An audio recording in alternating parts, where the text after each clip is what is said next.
Деновиве во Струмичко се подготвуваат пластениците за производство на расад на зелка, а во тек е и сеидбата на семето на доматите и крставиците. Земјоделците од Струмичкиот регион со печки на дрва ги чуваат рано-градинарските култури од ниските температури.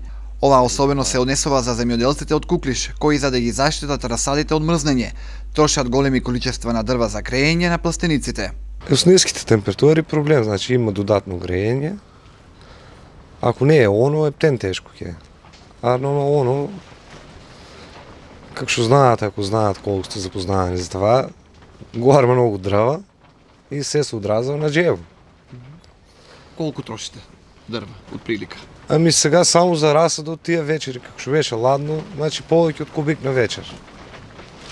А додека ако е у нормални услови, тоа тие трошкови ќе нема.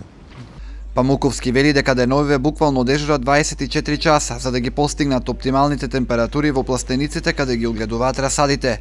Трошоците за затоплување се големи, а вложените инвестиции неизвестни дали ќе се исплатат. Па нон-стоп, значи 24 сата, не како ако нема додатно греење, паднали сонцето ќе покриеш и толку.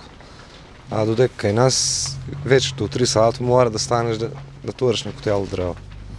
Колку прилика изнесуваат трошоците поврзани со затоплувањето на расадите?